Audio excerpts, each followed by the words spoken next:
நம்முடைய பிரசங்க பீடங்களிலே அக்கினி எரியவில்லை.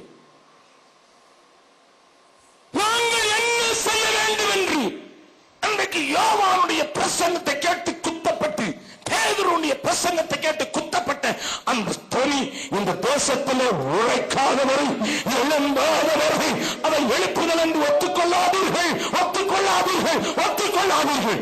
உண்மை எழுப்புதல் என்ன சொல்லும்? உண்மை எழுப்புதல் என்ன சொல்லும்? நான் என்ன செய்ய வேண்டும்? ரட்சிக்கப்படுவதற்கு ஆண்டவன் மாறே நான் என்ன செய்ய வேண்டும்? அது ஜெயிலராக இருக்கலாம், அல்லது நீதியாளாக இருக்கலாம், அல்லது ஃபெலிக்ஸாக இருக்கலாம். சவுல் தன்னுடைய சாட்சியை தான் சொல்றான். நீதியையும் இச்சையடக்கத்தையும் குறித்து பேசுகிறான், கைதியாக பேசுகிறான், தன்னை நியாயம் சாரிக்க வந்திருக்கிறவனிடத்தில் பேசுகிறான், அந்த ஃபெலிக்ஸ் இடத்துல பேசுகிறான். அவன் சொல்ல, நிறுத்துப்பா, நிறுத்து, பயமா இருக்கு, பயமா இருக்குப்பா, நீ சொல்றது பயமா இருக்குது, நிறுத்து, நாளைக்கு கேட்கிறேன்.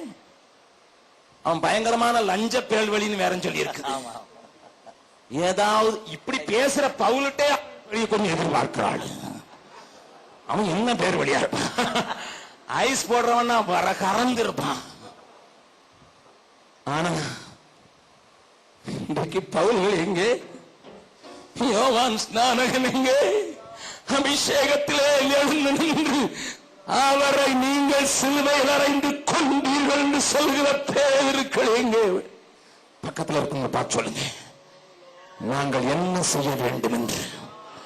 ஜனம் கதறுகிற நாள் தான் எழுப்புதலின் புறப்படத்தின் நாள். பாவத்தை குறித்து பேசுவதற்கு நமக்கு துணிச்சல் இல்லாமல் போய்விட்டதற்கு காரணம் என்ன?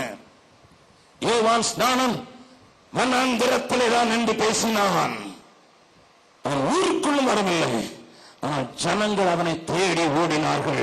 ஏனென்றால் அவனிடத்தில் வார்த்தை இருந்தது, அவனிடத்தில் அபிஷேகம் இருந்தது, அவனிடத்தில் பாவத்தை குறித்து ஒரு பெரிய வெறுப்பு இருந்தது. அதை கேட்ட மக்கள் வனாந்திரத்துக்கு அவனிடத்திலே ஓடி போனார்கள். கூட்டம் கூட்டமாக ஓடி போனார்கள். அவன் தேசத்தையே அசைக்கும்படியாக ஏரோது வரை தொடப்படும்படியான ஒரு வல்லமையுள்ள பிரசங்கியாகவே இருந்தான். அவன் ஒரு அற்புதமும் செய்யவில்லை என்று வேதம் சொல்கிறது. அவன் ஒரு அற்புதமும் செய்யவில்லை, ஆனால் ஜனங்கள் அவனை மதித்தார்கள்.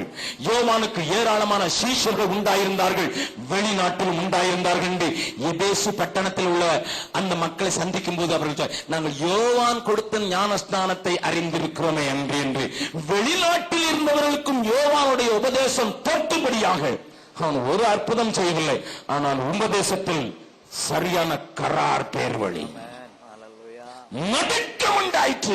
எல்லாரும் வந்தவரிடத்தில் கேட்ட, என்ன செய்ய வேண்டும்? நாங்கள் போர்ச்சவர்கள் வருகிறார்கள், ஆயக்காரர் வருகிறார்கள், சாதாரண ஜனங்கள் வருகிறார்கள், நாங்கள் என்ன செய்ய வேண்டும்? ஹல்லேலூயா, ஹல்லேலூயா, ஹல்லேலூயா, ஹல்லேலூயா. Let us not be satisfied with a little work. Let us not be satisfied with what we are doing. Of course you are doing great things for God. I am happy about it. You are doing sincerely, faithfully, reaching everybody.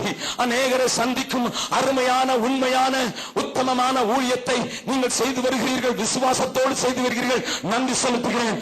ஆனால் என்னுடைய இதயத்தின் தாக்கம் எல்லாம், என் இதயத்தின் வாஞ்சைகள் எல்லாம், let us not be satisfied with that, brother. Let us not be satisfied with that. இதில் திருப்தியாக வேண்டாம். ஜனங்கள் பாடும் போது, ஜனங்கள் செய்தி கேட்கும் போது, நாங்கள் என்ன செய்ய வேண்டும் என்கிற ஒரு குரல் அங்கே எழுந்தாக வேண்டும், எழுந்தாக வேண்டும்.